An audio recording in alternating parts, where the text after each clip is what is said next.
Hello, welcome back. Alright, today we're going to be using RGB curves in three-dimensional space. I have finally learned how to get it to do in all three dimensions at one time.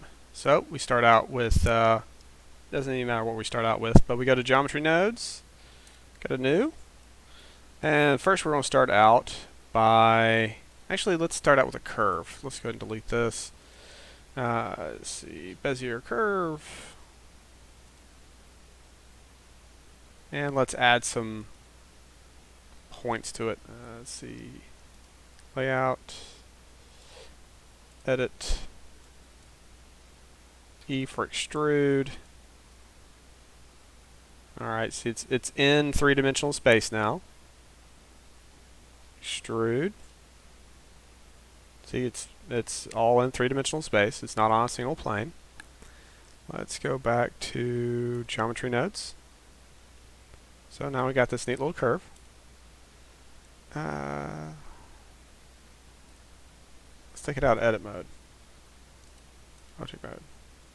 Geometry nodes. There we go. Alright, new geometry nodes. We're going to use the input here. And we're going to turn it into a tube.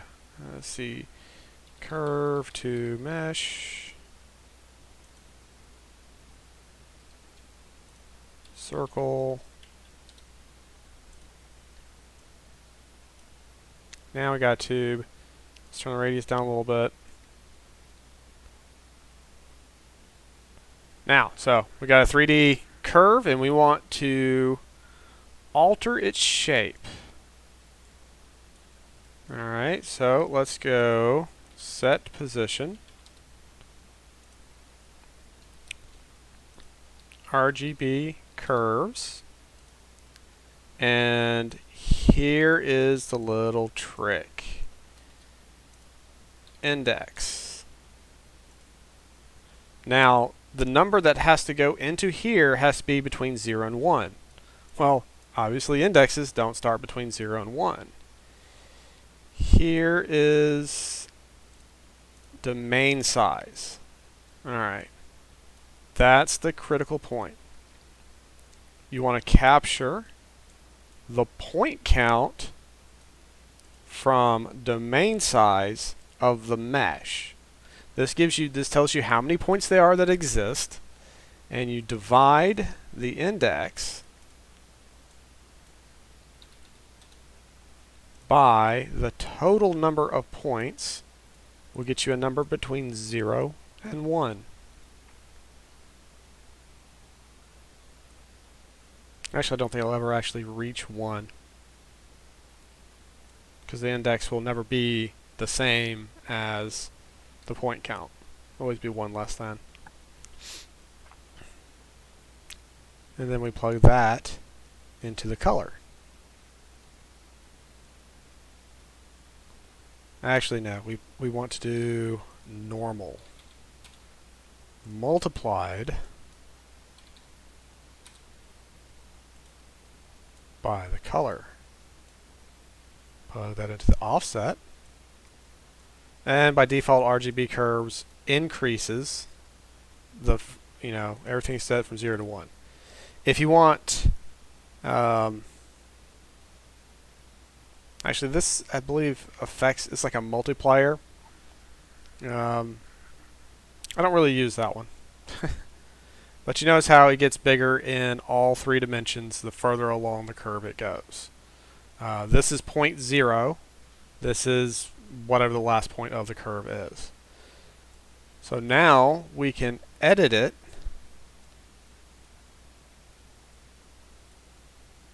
in the X direction independent of the Y and the Z direction.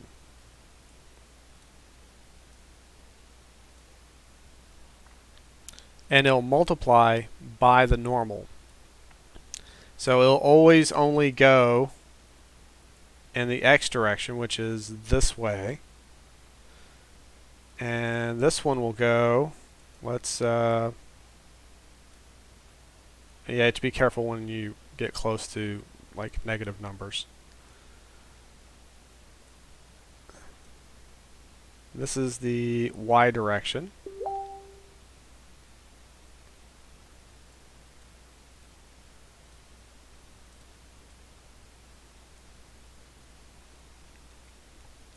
And this is the Z direction. Let's see. I press 1 to get where you can see the X, Z coordinates. So let's bring this one down. So the whole thing shrinks because it follows this curve right here. Let's bring this up. Let's bring the middle down. Let's get really close. And now you've changed the shape in all 3 dimensions based on the starting point, and the further along it goes, it follows this curve in all 3 dimensions. To see the dimensions, like you press the 1 key on the numpad, that will show you the X and the Z coordinates, which is really good if you're trying to get the curve to follow a reference photo. You can place the reference photo in the background with Shift A, and then Image, Reference, and then you can pull some type of photo and put it in the background, and you can model, you can shape this curve to match that curve. Then if you want to see a different direction, 3 is from the Y direction and the Z direction, and 7 is the X and the Y direction. Now if you want to have the reverse of that, like say you want to go from looking at the top, which is 7, to looking at the bottom, you'd press 7 first and then 9. It flips it. Or you could go from 1, which shows the front side, and 7, wait, 1, 7? No, 1, 9, there you go, would show the right side, or back side. 3 would show the left, 9 would show the right, or whatever side you want to look at. 9 flips it around the other direction. But that shows you what it looks like. And to see what you can get with RGB curves in 3-dimensional space, I have built out, yes, I've only got 1 toe. When I made this, I made the leg first. And it turned out really well. Then I made the foot, and it turned out really well. Then I tried to get the foot to attach to the leg, and the number of glitches I got was insane. The artifacts, I mean, the program works. It's just I could never get the points to line up to get a smooth transition. So what I did is I made the leg and the foot is a single curve. And I used 3-dimensional space with the index to get the entire foot and the leg as a single curve. Now the toe, on the other hand, it is a separate curve, a separate mesh, and it took me forever to get these to attach to the foot without artifacts all around the seams. The way I did that was I took the index of the points that were closest to it. First I tried using proximity, and I would always get glitches with using proximity because sometimes it would be closer to one point, other times it would be closer to another, and if it attached to the wrong point, you'd get an artifact, or a line, or an edge, all kinds of nasty artifacts. So I had to manually find out what the index number is of each point near the foot, or near the toe, and find the index of the toe. And they go in reverse. So the way I made it is the index numbers increase around this toe, and decrease around the foot. And to account for that, you just multiply one of the indexes by -1. So as the index of one goes higher, the index of the other one would go, or connecting index would go lower.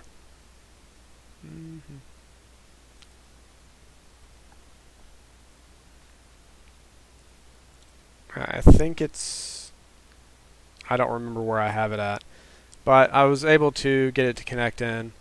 And I model each quadrant because a toe looks different. The top left is going to look different than the top right. The bottom left is going to look different than any other side, so I do each quadrant separately. And to pick out which quadrant, I know how many faces are in each circle, each loop. So I do a modulo, which modulo is basically the remainder. So it's like the index divided by 16, where the remainder is less than 4. That would gives me starting at 0. Oh, you gotta face this way. Starting at 0 and goes all the way to 4. So it gives me like the top left quadrant. Actually, I think 0's here. It doesn't matter. Like each portion, this is made completely with RGB curves. This is what you can do with it. My goal is to eventually have an entire geometry node, humanoid made just with geometry nodes. And this is like one quadrant of the toe. This is all the nodes to it. I mean, it's not a whole lot. I mean, most of my nodes are trying to get the meshes to line up to attach one mesh to the other. That's the majority of the nodes.